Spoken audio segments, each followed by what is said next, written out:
It's time for another reverse Uno card of a video.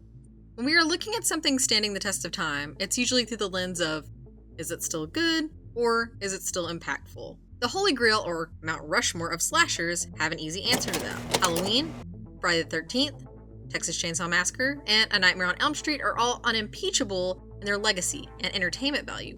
But what about their sequels and remakes? Trick or treat, mother. We've looked at a few of them, either through this show, seeing if they are still fun, as well as Andrew or Lance defending some of them in our Black Sheep videos. Rob Zombie is still pretty divisive in general, but he had the extremely difficult task of making not only the remake of John Carpenter's sequel in 2007, but also a sequel to that in 2009. He was told he could have free reign and reluctantly agreed, after the first one nearly killed him. After 15 years and a new trilogy of films to mull over, has Halloween 2 gotten any better, or is it still derided and hard to watch?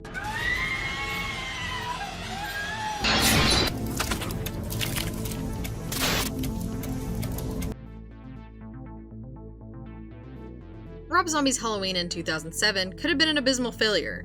A lot of people still don't care for it, and it wasn't a critical darling, but failure it was not. It made $80 million on its $15 million budget, and that was more than enough to get another movie going. Malik Akkad would announce as much at the 30 Years of Terror convention in 2008. While it was announced as a sequel to Rob Zombie's film, it was unclear if Zombie would come back for it. The creators of the French New Extreme movie Inside, Julian Murray and Alexandre Bustillo, were thought to be coming on, but Zombie was convinced to come back. He wasn't keen on the idea after the exhaustion the first one caused him, but he was also told by the producers that not only did they really want him to return, but also that he could do whatever he wanted. He was allowed to ignore some of the franchise rules the Akkad family had put into place, and was allowed to not have it feel like Carpenter at all. For the record, the movie that we will be discussing today is the theatrical cut, and not the director's cut. The main cast returned with Scout Taylor Compton, Malcolm McDowell, Daniel Harris, Tyler Mane, and Brad Dourif reprising their roles as Sheriff Brackett, Annie, Laurie, Michael, and Loomis. Sherry Moon Zombie would also come back in a limited capacity as a ghostly version of her character from the first movie, Michael's mom. New to the series would be a mix of classic horror actors and actors that either were already or would become a part of Zombie's troupe of actors. These include Texas Chainsaw Massacre 2's Caroline Williams, Margot Kidder, and Richard Brake. One actor who did not come back was Dave Ferrick, because he had grown too much for the role. He was replaced by actor Chase Wright Vanek. The movie opens immediately after the ending of the first one, with a severely injured Laurie stumbling down the road with the pistol she used to shoot Michael. She is found by the sheriff's department and taken to the hospital, where we see in gruesome detail just how much damage was done. Annie is also alive, and in the same hospital where Laurie is, and she wants to watch over her friend. Unfortunately, Michael is alive and has made his way to the hospital, where he has killed his way to Laurie. He chases her until he has her cornered, and then finally strikes her down, only to wake up from the nightmare she is having. It is now a year later, and Laurie is in rough shape. She lives with her best friend Annie and her sheriff father, but is in therapy and can't seem to get it together. Michael's body was never found, but she is certain he's dead. Sam Loomis has written a book on the events and is on a tour trying to hype it up. His new book is called The Devil Walks Among Us. It's available somewhere. Please welcome Dr. Samuel Loomis. We see that Michael is in fact alive and sees a vision of his younger self, mom, and a white horse with his mother telling him to return to Laurie to make them whole again. He treks across the state and kills more and more people that get in the way. As he gets closer to Haddonfield and Laurie, her condition worsens, and she begins to have hallucinations that both have her act out his previous murders, but also see parts of his early life and mother. Loomis is getting blamed for the rampage that Michael went on, and his book has other unintended consequences. It reveals to the public, and Laurie herself, that she is Michael's sister and her real name is Angel. This sets her off, and she goes to a Halloween party with some friends. While she is there, Michael kills Annie and then her other friends before taking her to an abandoned shed.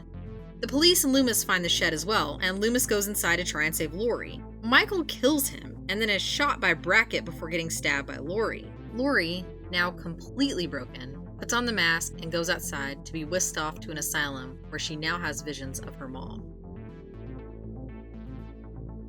This is very much in the height of the remake.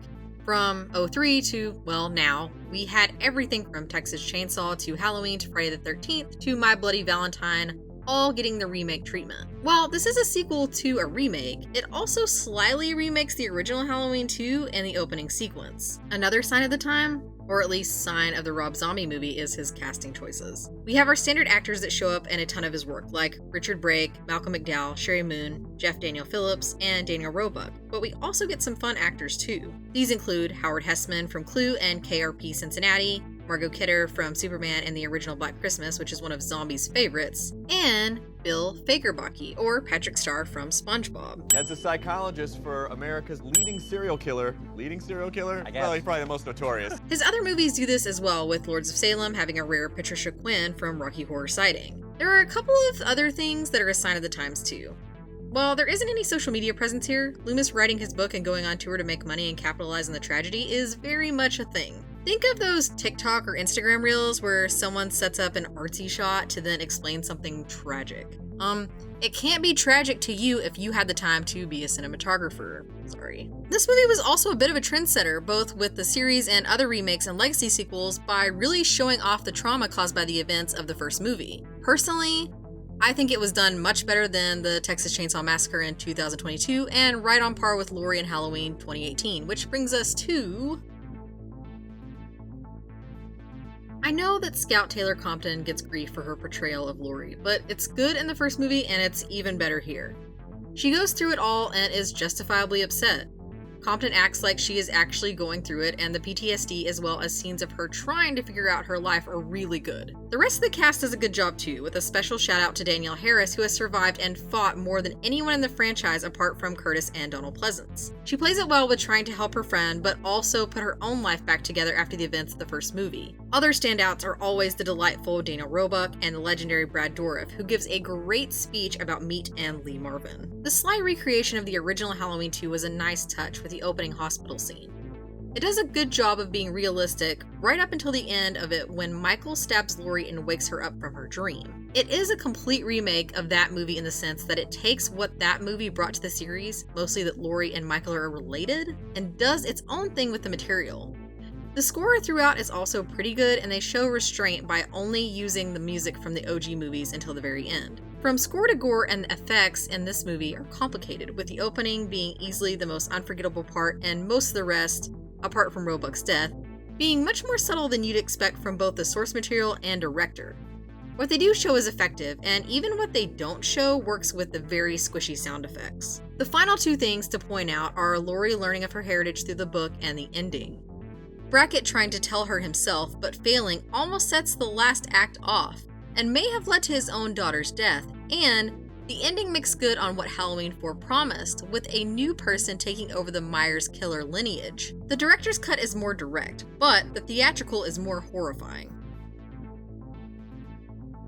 People that were upset about how young Michael was handled in the first part of this duology will bite their tongue, as the replacement for Daig does not do a great job. While the kills are cool and how Tyler Mane plays the Shape are nice, how Michael is written and directed does not hold up. I understand that the Akkad family gave Zombie free reign, but that should have been just his idea to kill Michael in both movies. Someone should have definitely stopped Rob from having a maskless, grunting, and thinking Myers. The director's cut is even more egregious, with him actually saying "Die!" But the grunting and walking around in a hoodie take away from the spirit of the franchise and killer as a whole. While I think Loomis being a prima donna and a bit of a dick is annoying, the character does go full crazy in part 5, so it's at least an interesting direction to go, and he does have somewhat of an arc when he tries to do the right thing at the end.